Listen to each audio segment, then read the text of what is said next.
Estimados y estimadas, les saluda nuevamente el doctor Alejandro José Gutiérrez Dávila. En esta ocasión para hablar de un tema sumamente importante, el derecho constitucional, democrático y republicano como una garantía y un límite frente al poder político. Pero antes de iniciar con este interesante tema, les recuerdo que se suscriban a mi canal Filosofía del Derecho, doctor Alejandro Gutiérrez, y denle pulgar arriba a este video si les ha gustado para seguir recibiendo notificaciones relacionadas con este contenido y otros temas de derecho constitucional, derecho procesal constitucional, filosofía de derecho constitucional, etcétera. Sin más, iniciamos con este interesante tema, el derecho constitucional como garantía y límite frente al poder político.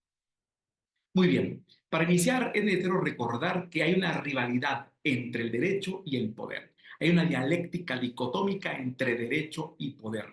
Desde el inicio de la filosofía, los filósofos han determinado que actuar conforme a la razón es ser justo. Sócrates decía que la justicia es actuar justamente.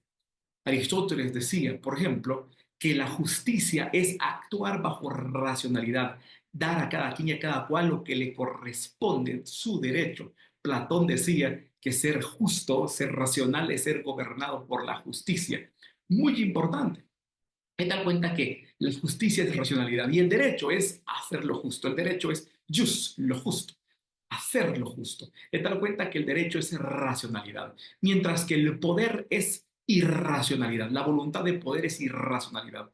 Todos los filósofos han llegado a la misma conclusión.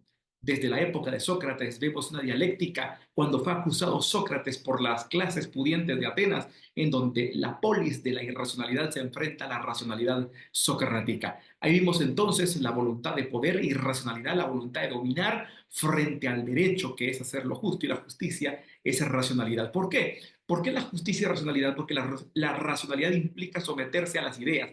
Las ideas no tienen asidero en el mundo material. Las ideas son valores morales. Justicia, igualdad, equidad, dignidad, respeto, conmiseración, integridad, son ideas. Y cuando el ser humano se deja gobernar por sus ideas, por sus racionalidades morales, justo. Muy importante, pero cuando el ser humano actúa bajo sus pasiones o sus instintos, se encuentra en un estado animal y en ese momento quiere dominar, actúa bajo la voluntad de poder. Decía claramente Aristóteles que el ser humano, cuando está en estado animal, quiere dominar. Es el peor de los animales porque desea dominar, mientras que cuando actúa bajo los dictados de la razón es el más virtuoso de todos los seres porque actúa bajo los deseos y los dictados de la justicia. De tal cuenta entonces que el derecho es racionalidad y el poder es irracionalidad. De tal cuenta que Edgar Bodenheimer nos decía que el derecho es un límite al poder. ¿Por qué? Porque las formas extremas del poder, las formas extremas de la irracionalidad son la anarquía y el despotismo, que son irracionalidad pura. Vemos claramente entonces que cuando el ser humano actúa bajo instintos animales, bajo instintos pasionales, bajo pulsiones, lo que quiere es dominar, desea dominar a los demás, actúa bajo una voluntad de poder. De tal cuenta entonces que cuando en un estado hay voluntad de poder, hay o anarquía o despotismo, las formas extremas del poder. Cuando se actúa bajo un estado de pasionalidad, todo el mundo quiere dominar a los demás, de tal cuenta que se manifiestan las formas extremas del poder, la anarquía o el despotismo. Pero cuando el ser humano trasciende a esa voluntad de poder y somete sus deseos animales, sus deseos pasionales a la voluntad de su razón, a las virtudes del ser humano, entonces actúa justamente y busca lo justo. Y una sociedad conformada por seres justos busca la justicia. De tal cuenta entonces que Aristóteles nos decía que el ser humano que actúa bajo los dictados de la razón es un ser humano que se deja legislar, se autolegisla. En palabras de Immanuel Kant, un ser humano ético actúa por los dictados de la razón y es un ser que es plenamente sujeto, pleno de derechos, que es verdaderamente libre porque se convierte en un legislador universal. El ser humano se autolegisla. Pero el conjunto de seres humanos éticos que se autolegislan deciden vivir en sociedad y entonces pactan su convivencia.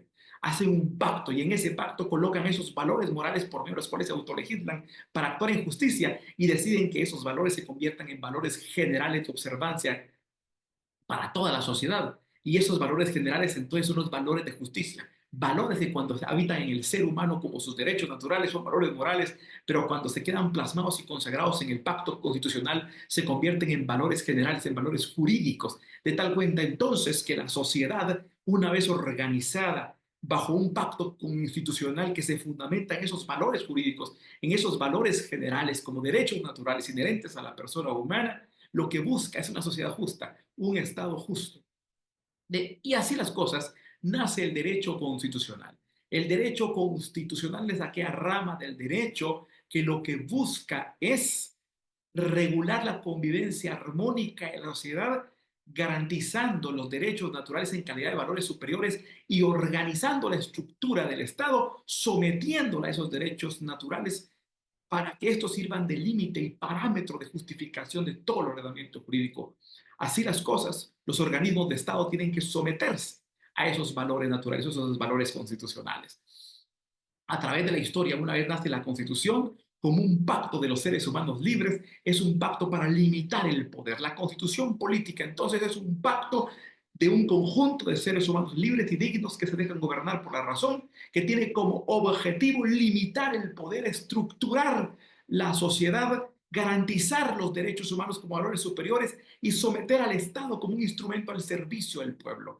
En esa Constitución democrática y republicana, el Estado se crea como un instrumento, no como un leviatán todopoderoso, que en época antigua el Estado era un leviatán todopoderoso que sometía a la población como súbditos y el Estado era el centro del sistema jurídico político. Pero una vez llega la Ilustración, llega la Declaración de los Derechos del Hombre, la Revolución Francesa, llega el pensamiento de los ilustrados franceses como Robespierre, Diderot, Alexis de Tocqueville, Voltaire y por supuesto el gran pensamiento del gran filósofo de Königsberg, Immanuel Kant, que establece que el ser humano es la principal fuente del derecho, que el ser humano bajo el principio de dignidad es un fin, un medio que renace nuevamente después de la Segunda Guerra Mundial a través de la Declaración Universal de Derechos Humanos y esas constituciones occidentales a través de la Constitución Federal Alemana de 1949 y en América Latina con la actual Constitución Política de la República de Guatemala y otras constituciones, aparece ese derecho constitucional democrático y republicano que tiene como fin pactar la convivencia armónica en la sociedad, elevar los valores de justicia, esos derechos humanos como valores de justicia, como valores éticos, como principal y superior fuente del derecho,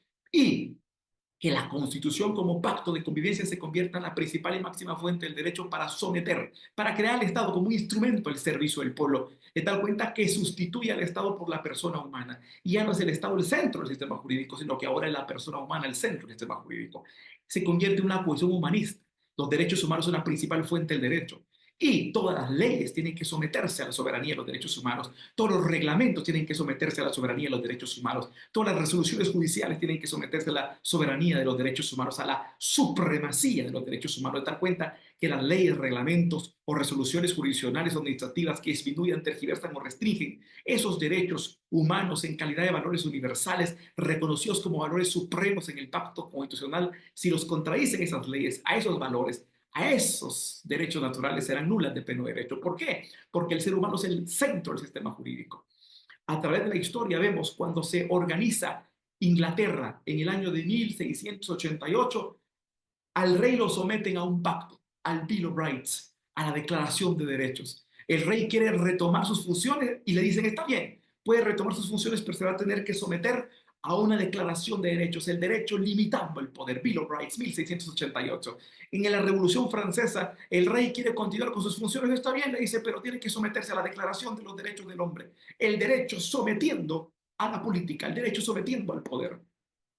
Posteriormente vemos en los estados constitucionales de derecho, las constituciones modernas, democráticas y republicanas, que el Estado está al servicio del pueblo, que los tres organismos de Estado están al servicio de sus ciudadanos, de tal cuenta que las leyes del legislativo, los reglamentos del ejecutivo, las resoluciones del organismo judicial que disminuyen, tergiversan o restringen los derechos garantizados por la Constitución son nulos de pleno derecho. ¿Quién nos está diciendo eso? Que el derecho constitucional actúa como un dique contentor que no deja pasar el poder punitivo del Estado. Ese poder político del Estado tiene un dique que lo detiene, que es el derecho constitucional. El derecho no deja que pase, solo que se filtren ciertas corrientes de agua que sean acordes a los derechos humanos, que sean acordes a los valores jurídicos generales. Así vemos que el derecho constitucional se convierte en un límite. Vemos cómo los funcionarios tienen, a la hora de actuar en su administración pública, los jueces a la hora de actuar en su administración de justicia, tienen una cuota de decisión. Al tener una cuota de decisión, tienen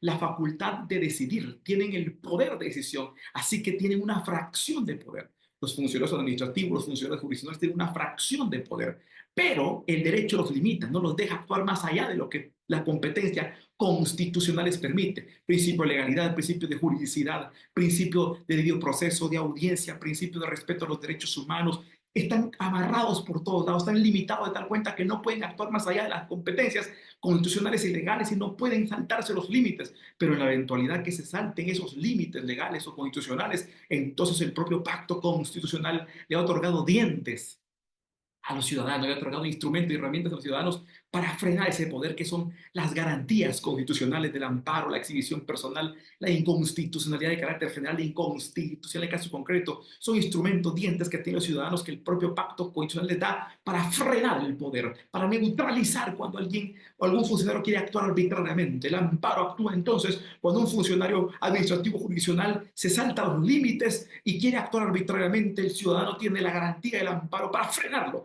El amparo dice: frénelo, limítenlo, suspendan el acto administrativo jurisdiccional violatorio de derechos humanos, suspendan el acto administrativo, sométanlo al orden, reduzcanlo otra vez a su ámbito competencial y que no se salte los límites que la Constitución le ha dado, que son esos principios, esos valores generales que constituyen la fuente suprema del derecho. Así vemos que el derecho constitucional, por medio del pacto constitucional, la Constitución Política de la República y esos valores jurídicos, esos derechos humanos como valores jurídicos supremos, como principal y máxima fuente del derecho, sirven de límite, sirven para neutralizar el poder político, someterlo al orden y establecer y garantizar que la máxima fuente sean los derechos humanos, que el centro sea la persona humana y que toda interpretación jurídica sea pro persona humana, protectoria, en pro de una lectura moral de los derechos humanos naturales inherentes a la persona humana. Y este es el tema: el derecho